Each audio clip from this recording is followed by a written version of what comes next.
Instagram, uso anche Twitter, quindi praticamente tutti i social, su WhatsApp tantissimo le conversazioni con tutti. Vlastně to je otázka, protože ten online život je taky náš teď reálný život. Eu estou praticamente conectado o tempo inteiro. Ma lo uso molto perché sono assuefatta.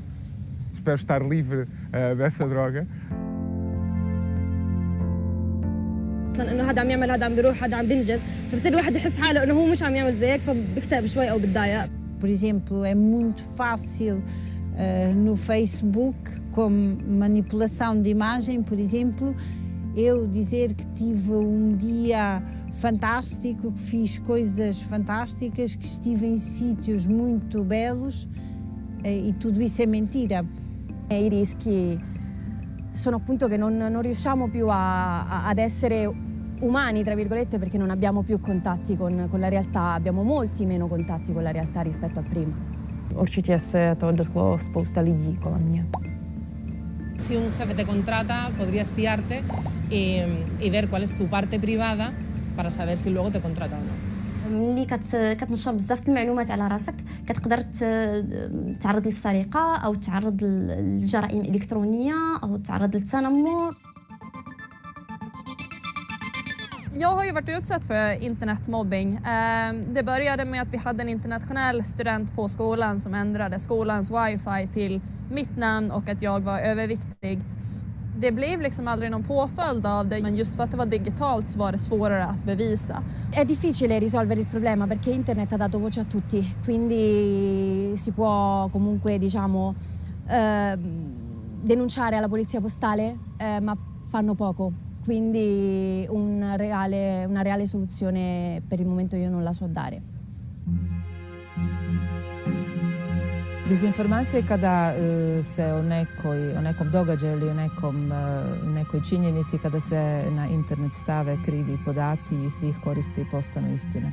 So disinformation is really a problem. Pode levar-te a criar uma opinião que não corresponde absolutamente nada à verdade. When the general public gets online and makes use of all the internet's resources, its platforms, its search engines, its social media, we discover that there are some people who don't have everyone else's best interest in mind. As fake news são um problema muito grande, porque atualmente a gente vê que muitas pessoas se informam por WhatsApp, Facebook, pelas redes sociais. Frequentando i social leggo spesso fake news, so che sono delle notizie non vere, spacciate per vere e che creano molto caos e scalpore. Es decir, la desinformación hace que la gente tome decisiones incorrectas. There are lives at stake and it has led to a lot of bloodshed. Szczerze powiedziawszy, myślę, że jest to duży problem, ponieważ dużo osób nie zdaje sobie z tego sprawy. Because with social media, individuals are sharing things based on feelings and whims and not, fact-checking. Samtidigt som man måste hålla sig medveten och påläst. Det är ett individuellt ansvar. 究竟點解佢哋會出現呢？其實原因好簡單，就係佢滿足咗一啲嘅商家嘅利益啦，佢製造咗一啲嘅 traffic 啦，同時咧佢係滿足咗某部分人嘅一啲嘅情感嘅需求嘅。L'audience est beaucoup plus grande. You can sit behind just on your mobile phone and do a disinformation that will reach 10 million people. Ezek az álhírek az internet világában rendkívül gyorsan terjednek, gyakorlatilag pillanatokon belül mindenfelé. La désinformation digitale, son danger, c'est quoi? C'est le caractère de l'Internet. L'Internet est mondial.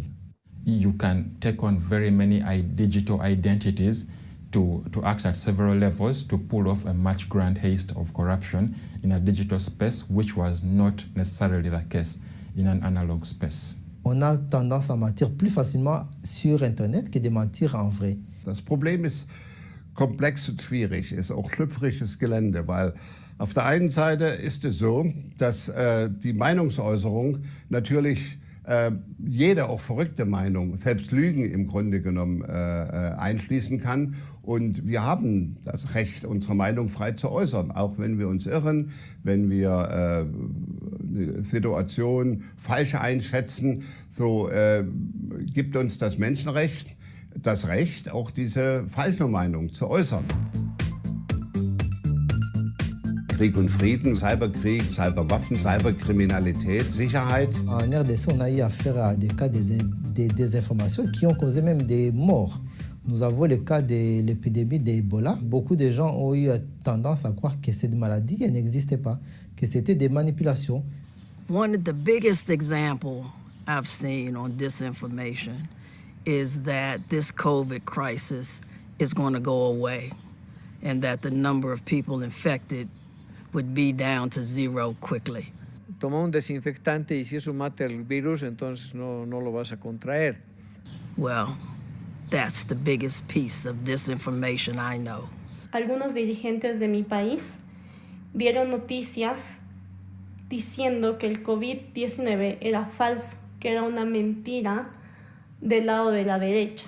At the end of the day, we didn't even know what to believe in. It also could pose a national security challenge because wrong information could be used to incite people to go out on the streets and create public disorder. 咁喺過去嘅5月咧，香港嘅社會咧就逃犯條例啦，就進行咗多達5個月嘅抗爭啦。喺呢個活動期間咧，我諗好多人都會留意到假新聞咧係不停地出現嘅。Das Problem der Desinformation hat allerdings eine neue Dimension erreicht, zum Beispiel demokratische Wahlen beeinflusst oder andere Entscheidungen. Brexit was a digital disinformation. O contexto do Brasil, com as eleições de 2018, é um exemplo típico disso. Hoje a gente não consegue mais falar sobre política sem estar marcada por fake news, assim. Penso que aquilo que nós vimos do caso da Cambridge Analytica, por exemplo, em que a informação era direcionada de acordo com as opiniões das pessoas. Everybody knows what's happening in the United States. Did Russia get involved in the election? Was there digital disinformation? اللي هي غادي تأثر على مثلا البلاد ولا كتأثر على مثلا شي مؤسسة ولا على شي شركة par exemple. E ambos os lados se utilizaram dessa questão da desinformação e da falta de olhar crítico da população brasileira para a informação consumida na internet para manipular a opinião das pessoas no geral sobre o contexto político. Um fato político acontece e a gente tem sempre duas verdades sobre ele. E quando você se debruça sobre aquilo e vai ler, buscar informação na fonte, você vê que nenhuma das duas, na verdade, são a verdade, né? Jo maširaky, jo society, kdy rgat čekamdy jang juridiší. A to se může týkat i vážných věcí, třeba válek nějakých.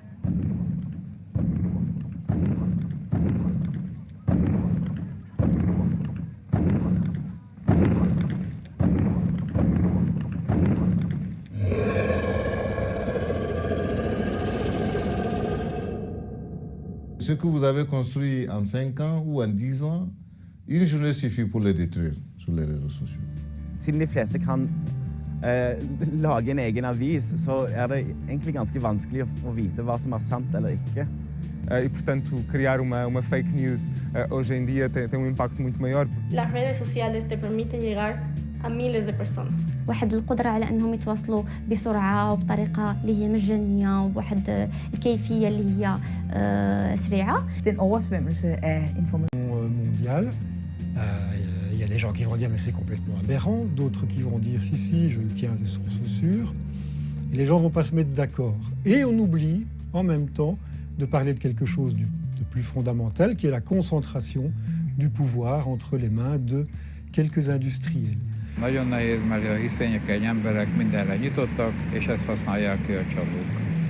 Essayer de savoir si une information est vraie ou fausse, ça va cliver le débat et en même temps on va oublier de parler de l'essentiel. Das betrifft die ganze Wirtschaft. Unsere Wirtschaft ist heute eine digitale Wirtschaft und das betrifft natürlich auch die grundlegenden Menschenrechte. La destruction, elle peut être fatale.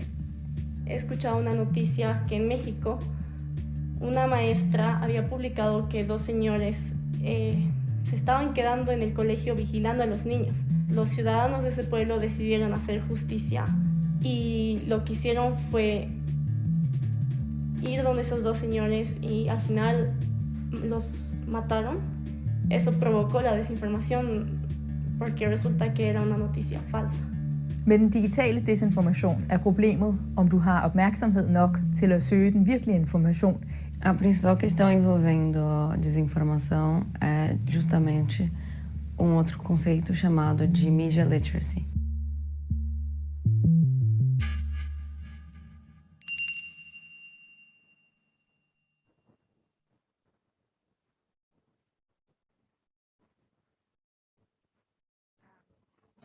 Thank you very much.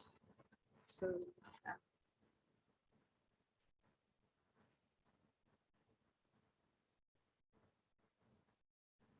I'm going to read a definition of what is public sphere. If people know it, please bear with us. The public sphere is a place that brings together individuals who discuss matters of general interest. It is a space for the dissemination of opinions which allows the individual to form himself and form his opinion. The arrival of the internet has profoundly changed this public sphere. It has brought it online and multiplied its visibility. It's a big thing. So that brings a tremendous opportunity for us as citizens. Never before in the history of mankind have we had access to so much information. And the way we access this information has changed tremendously. A number of videos, books, and stories we can see, read, and listen to has exploded. We select what, when, and on which device we see and read news, and learn new information about the world and others in it. We interact with other citizens, with our government, with companies and all kinds of organizations directly and with almost no filter. This has not always been the case. So do you have the next slide? So the physical public sphere, which is what we know, where we would have people contributing knowledge, versus the digital public sphere. So in the past, what used to happen is we would have publication which would do coverage of a media issue. What's the biggest thing that just happened in South Africa now?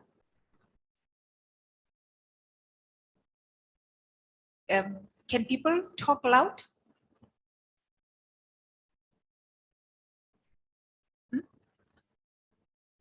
Passing of FW de Klerk. Yesterday, the biggest news that happened when he was in this room, an 85-year-old man who played a role in South Africa passed away. And how the global media and the South African media was talking about it, erupted the internet. Now that shows how it is. In the past, we would have been told about it according to the journalist and what they think, and nobody was going to take it to Twitter and tear it apart. Whether they believe it or whether they don't is a different ballgame.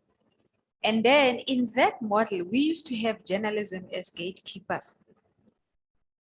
So media public was the leading medium. Their opinion will be the best. And then we'll have theme public. So public created by assembly, e.g. BLM. This is like the internet age of, there's no pre-internet age, I don't know who wrote this, of classical mass media, level model by free, for us people who are living here, we've had some form of internet. So spontaneous public, e.g. discussion at the workplace might end up in the media. And then now we have what we call digital public sphere. What happens now with this, so the previous one was encounter public, theme public, and media public. So something happens, it's themed, and the media will talk about it and they will give it coverage. Now what's happening is in the digital, there was one that exists instead of a hierarchy of how the news is going to be covered. It's all happening at once. It's like a quantum. It's like you start at the individual, spontaneous public, discussion at the workplace, here, everywhere. It becomes a theme for the public created assembly, and then it's the media makes an opinion out of what public is thinking. It's very rare these days that media has an opinion. Media is not driving the news. The public and the influencers and the governments and citizen, what do you call this? Advocacy people are driving the media. So everyone can publish without having to pass a gatekeeper. And it then get assessed by the internet on relevance, whether it's relevant or it's not. So it's a bit of a difficult situation now, but I think it's a nicer one. We love it. So let's explore the perfect digital public sphere. What would a healthy digital public sphere look like for you? So what I'm gonna do is I'm gonna give this girl sitting there with 2 pins on her hair to tell us about her research and why she's doing that research. Oh, wow. Thank you very much. I'm actually quite shocked that you brought me up. I was really hoping I would know what to say. Hi, I am Tokomia. I'm currently completing a Master of Public Relations and Communication.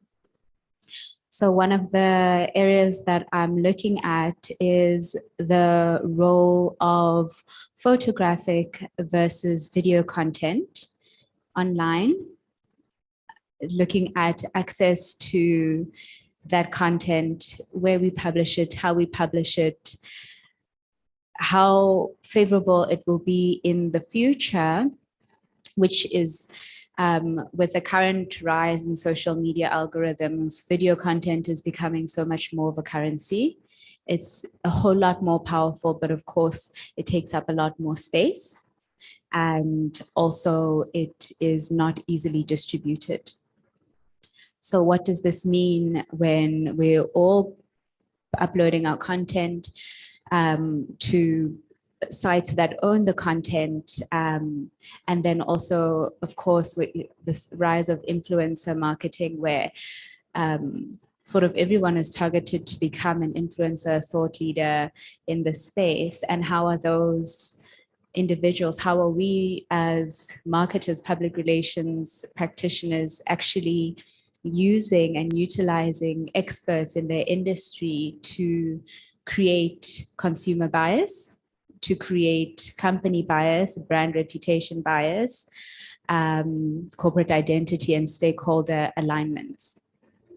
So how much of that is influenced by the type of content which is produced, and what are those influential factors? What factors are actually leading to posting a photo or posting a video? But one thing that I'm really interested in at the moment is also in terms of cloud storage and space, and how does that work when photos and videos are stored, where are they stored, while they're stored, who owns them, and is that still, you know, the user's IP? And then again, back to the influencers and to the consumer. It's a very, very interesting subject with a lot of data coming out of it. And it's especially when it comes to regulations and actually understanding internet access, internet skills. You have 1 minute. So from an e-skills perspective, there's a lot in terms of understanding the nature of content as well as the purpose of content before upload. But we sold a lot of content. We sold a lot through content by and large. You know, it's not TV and radio anymore that are doing sales. So we've got to understand how and why in order for us to become digitally literate consumers. Okay, and then I'm going to ask the lady that's sitting next to her to tell her why it's important to be vigilant and why legally we should be discussing these things. Awesome. Teacher, you caught me off guard. I'm catching them off guard. Well, if I understand correctly, apart from the storage perspective, why you need to be vigilant is because cybercrime is growing. The bad guys out there are more creative than we can ever imagine. and there's no way we could ever cure it.